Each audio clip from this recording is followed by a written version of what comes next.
Asam amino dan manfaatnya bagi tanaman.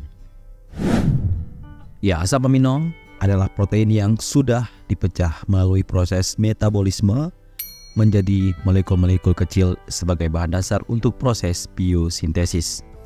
Ya, secara umum ada lebih dari 20 jenis asam amino dan dalam proses biosintesis, selain manusia, tanaman juga membutuhkan asam amino untuk meningkatkan hasil dan kualitas secara keseluruhan. Di mana dalam beberapa penelitian menunjukkan bahwa adanya asam amino secara langsung atau tidak langsung dapat mempengaruhi aktivitas fisiologi tanaman. Kebutuhan asam amino dalam jumlah esensial pada tanaman dapat meningkatkan hasil secara keseluruhan. Ya, secara umum tanaman mampu mensintesis asam aminonya sendiri melalui bahan bakar dasar karbon, oksigen, hidrogen, dan nitrogen melalui proses biokimia yang kompleks namun membutuhkan energi yang besar. Ya, tanaman mensintesis asam amino dari unsur-unsur primer seperti karbon dan oksigen yang diserap melalui udara, tanah, dan air tanah. Unsur primer itu membentuk karbohidrat melalui proses fotosintesis dan menggabungkan dengan unsur nitrogen sehingga terbentuklah asam amino. Ya, selain dibuat oleh tanaman sendiri, asam amino juga dapat diperoleh dari luar dengan cara memberi pupuk asam amino. Ya, produk yang mengandung nutrisi dalam bentuk protein hidrolisat atau cairan asam amino dapat disemprotkan ke daun untuk meningkatkan sintesis protein. Asam amino bisa diaplikasikan dengan cara disemprot pada semua bagian tumbuhan atau dikocor ke tanah.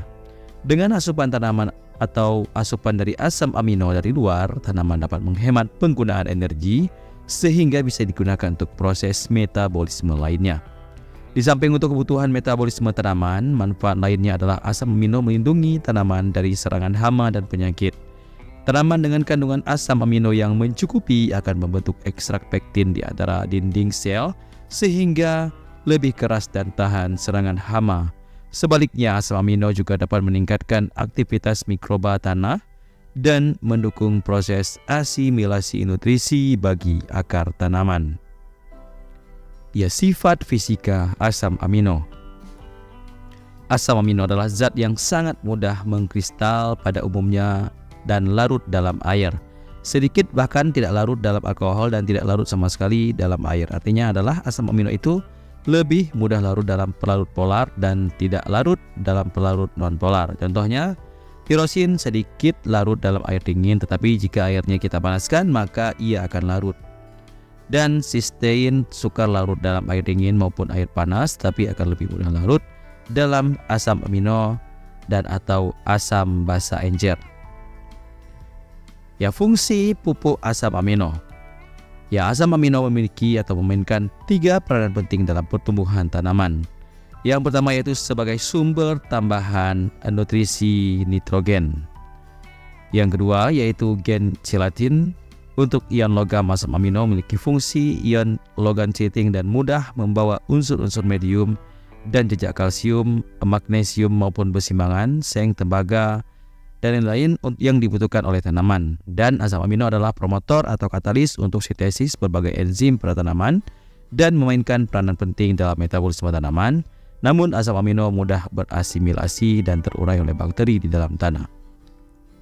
Selanjutnya, manfaat asam amino untuk tanaman. Ya, dikutip dari buku Sukses UN Kimia Nana Sutresna dan kawan-kawan menjelaskan bahwa asam amino adalah senyawa yang mengandung gugus asam karboksilat dan gugus amino. Untuk mengetahui beberapa manfaat asam amino untuk tanaman, simak penjelasan berikut ini.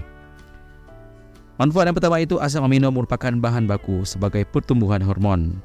Selanjutnya, asam amino bermanfaat untuk meningkatkan kandungan klorofil sehingga proses fotosintesis menjadi lebih cepat. Yang ketiga yaitu menambah zat pengikat unsur mikro. Yang keempat, asam amino berkhasiat untuk meningkatkan aktivitas mikroba tanah. Yang kelima, membuat tumbuhan cepat tumbuh. Yang keenam, meningkatkan daya tahan tumbuh tanaman sehingga dapat terhindar dari stres, terutama untuk tanaman-tanaman yang diimpor. Yang ketujuh yaitu membantu memperbaiki kualitas tanah. Dan yang kedelapan yaitu asam amino bermanfaat untuk membuka stomata, yang mana hal tersebut membuat tanaman lebih efektif dalam mengambil air dan nutrisi. Untuk cara pakai asam amino, yaitu cara pakai asam amino sebenarnya hampir sama dengan cara pakai obat tumbuhan pada umumnya, di mana selain itu pada kemasannya juga sudah tertulis petunjuk pemakaian yang benar. Untuk tanaman yang masih kecil diperlukan 3 hingga 5 sendok makan per liter setiap 10 hari sekali. Jika tanaman sudah tumbuh tinggi, bahkan sudah hampir berbuah, diberikan 5 sendok makan per liter setiap 30 hari sekali. Jika asam amino digunakan untuk dedaunan, takarannya lebih sedikit lagi, yaitu sekitar 1 sendok makan per liter. Ya, dari penjelasan yang sudah kita jelaskan tadi dapat ditarik kesimpulan bahwa asam amino merupakan zat atau obat yang sangat berpengaruh terhadap tumbuh kembang tanaman, terutama tanaman-tanaman yang berasal dari luar negeri yang notabene memiliki cuaca dan keadaan tanah yang berbeda dari Indonesia. Ya, demikian informasi yang kita dapat berikan terkait dengan asam amino dan penjelasan terkait fungsi dan manfaatnya bagi tanaman. Semoga informasi yang kita berikan ini bisa bermanfaat dan sampai jumpa di video-video informasi bermanfaat berikutnya.